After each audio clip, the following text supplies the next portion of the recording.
So the Gemara's first discussion is what is the proper order when you're saying Havdalah and Kiddush on Matzah Shabbos, which is Yom Tov. So you have four brachas you have to say. You have to say the Bar Priya Gafen, that's Yayin. You also have to say Kiddush and Havdalah. And you also have to say Borei Ma'ori Ha'esh, which is what we call Ner. So Rav says you say Yayin, then Kiddush, and then Ner and Havdalah. Shmuel says Yayin, then Ner Havdalah, then Kiddush. Now they both agree that wine goes first because that's the Tadr, that's the more common bracha. And they also agree that Ner and Havdalah go together. But Rav says you should do Kiddush before Ner and Havdalah because you want to show that you love the mitzvah. You don't want to get rid of Shabbos before you bring any Yom Tov. So first do Kiddush on Yom Tov and then take out Shabbos. Shmuel says no, you want to do Havdalah together with Ner, of course, before Kiddush because, as the Gemara brings a mashal later in the name of Yeshua ben Chananya, when you have a king departing and a prince arriving, you first escort the king out, and only then you go to greet the prince who's arriving. So when Shabbos is leaving, first you escort Shabbos out with Havdalah, and then you go greet Yom Tov. Now, third opinion here is Rabbah. Rabbah says you actually do Havdalah before Kiddush, but you switch the order. You do Ner after Havdalah. Instead of Ner before Havdalah, you do Ner after Havdalah, and the reason for that is that he wants to separate between Havdalah and Kiddush. He doesn't want them too close together. Because that minimizes the power of the Kiddush if you're doing Havdalah. So therefore you switch the Ner to be afterwards. Levi says no, you change the order completely. You don't do Yayin first. You don't worry about Tadir v'She'enei Tadir. You want to have the bracha on the wine be between the Kiddush and the Havdalah because you want it to apply to the Kiddush and the Havdalah. If it's all the way before one and it's if it's before both of them, then the last one, the Kiddush or the Havdalah, is too far from the wine. So the bracha on the Yayin has to be between the Kiddush and the Havdalah, and he also holds that the Kiddush should go first. Now the Rabbanan say it's Kiddush, Yayin, then Ner and Havdalah. He also says that you separate between the Kiddush and the Havdalah, but he says why should you do Yayin after Ner? Do Yayin before Ner. And the Mar Breder Rabbana says you do Ner, Kiddush, then Yayin and Havdalah. Also, he wants Yayin in between, and he switches out the Ner to be first. Marta says in the name of Rabbi Yeshua, it should be Ner, Yayin, Havdalah, and then Kiddush.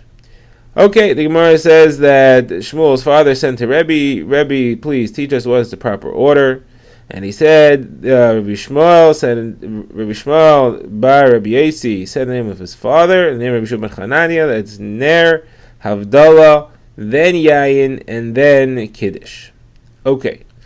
Says the Gemara, the Mashal of Rabbi Yeshua ben Chananya about the king and the prince. Now the Gemara says, what's the halach? How do we paskin? So the Gemara says, well, if you look at it, there's a machlokes between Abaye and Rava as to where you put the Shechayanu, the Zman. But they both agree that the correct order is Yayin, Kiddush, Ner, Havdalah as far as those four.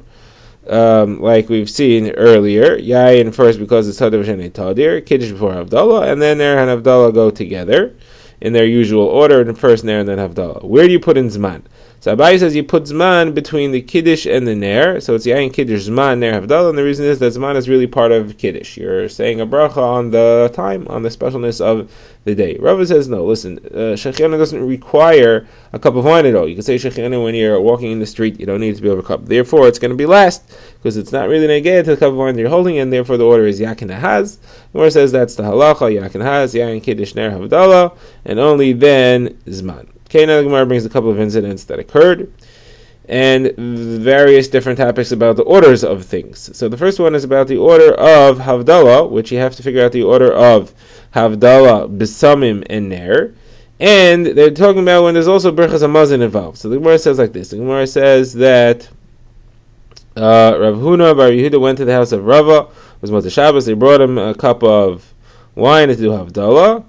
And he said, the order that he said was Besamim, then Bari Ha'esh, and I guess Havdalah afterwards, which is what we do. So he asked him, why did you do Besamim before Bari Ha'esh? Is the machlokes between Beis Shammai and Beis Hillel what the proper order is when you have to do Berachas Hamazon in there as well. But everybody agrees that Besamim is after Bari Ha'esh. The machlokes have is as follows. They both say that Ner is the first thing, Bari Ha'esh is first, and Havdalah is last.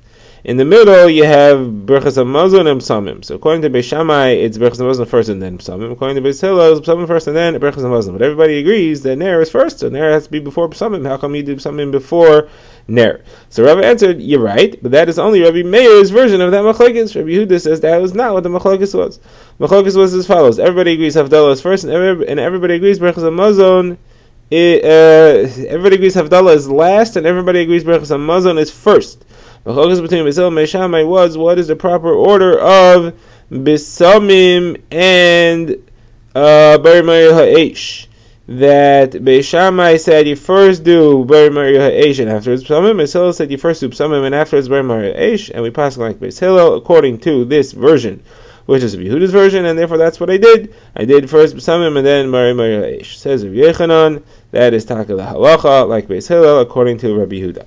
Okay, now the Gemara brings another story, which is going to interrupt with two other stories.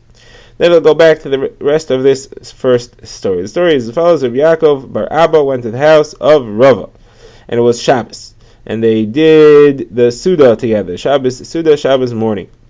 He saw that Rava made a bracha hagafen in the beginning of the meal, and when it came time to bench, he did berachas hamazon, and then he made another bracha hagafen on the cup that he benched on the cup of berachas hamazon. He finished benching. He said another very pri hagafen, and he drank it. So he said, "Why two very pri hagafens?"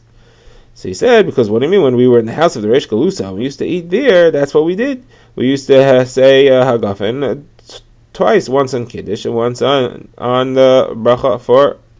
Berachas Hamazon. She said you can't bring a proof. In the house of the Reish Galusa, you don't know what's going to happen. You don't know if he's going to give you a second cup of wine or not. So there we had to we automatically ended our focus. We ended our thoughts. We ended our relationship with the bracha because we didn't know if it was going to be another cup. And then when they brought another cup, it required a new bracha. But here this is your house. You have the cup of wine sitting there right in front of you the whole time. Well, you have to say another bracha. So he said, I'll tell you the reason. The reason is like the Talmidim of Rav.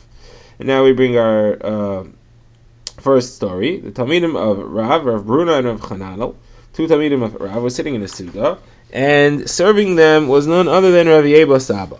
So they said to him, Havlad v'nivrich, please bring us a cup of wine so that we can bench. And then they changed their mind. They said, you know what, bring us a cup of wine that we're going to drink. We're not ready to bench yet. So he said, once you said we're ready to bench, you already lost your bracha. That's already hesach hadas. You've already canceled your drinking and your eating, and therefore you have to make a new bracha. So what you see from here is that even just saying we're ready to bench takes off your bracha. You have to make a new bracha. So certainly me, who I benched already, when I want to drink the cup of wine of the benching, after the benching, I have to say a new bracha on it. Now the Gemara brings another story here before it gets back to the original story. And this story is a story of three people who are sitting and eating. And again, their waiter was a Talmud Chacham, was a Meimer, Mar Zutra, and Rav Ashi, were sitting together, and serving them was Rav Acha bar Rava. So what did they do? So each one of the three Talmid Chacham who was sitting by the Suda had a different thing that he did with his cups of wine. A Meimer said a bracha every time he took a drink. He said a new bracha. Mar Zutra said a bracha on the first cup, and on the last cup after Berachas Hamazon. Rav Ashi said only on the first cup and not anything else. So Rav Acha bar Rava, who was serving them, said, what am I supposed to do? I see three different things here. So Amemar said, you should learn from me. I changed my mind every time. I said, this is my last sip. I'm not going to drink anything else. And then I changed my mind, so I had to make a new bracha. Mar Zutra said, well, the reason I said bracha on the first cup and on the cup for the benching was because I passed like Talmidei Rav, that if you are ready to bench, you lose the bracha, you have to say a new one. And Rav Ashi said, we don't pass like the Talmidim of Rav, and my proof is as follows. When Yom Tov falls on Matzah Shabbos, you say a bracha of Kiddush and a bracha of Havdalah on the same cup of wine. There's only one hagafen. You don't say two separate ones. Obviously, it doesn't require two hagafens for two different mitzvahs. So Gemara says, what kind of proof is that? That's not a good proof. There, he's in one drinking session. But Rav's Talmidim we're referring to where he's planning on stopping the drink. He stops the meal. Therefore, you have to start a new drinking session. You have to make a new bracha hagafen. That's not a proof at all. Anyway, the Gemara goes back to the original story where we had visiting Rava. We had Rav Yaakov bar Abba. So the Gemara says that after they finished the meal, eventually Shabbos ended, and it was time for Havdalah. So what happened was that the servant in the house went and he lit a torch. He took a torch and he lit it from the candle. So he asked Rava, Rav Yaakov asked Rava, why do you have to light a torch? You already have a candle. What's that for? I understand that's for Havdalah, but why don't you just use the candle that's burning already?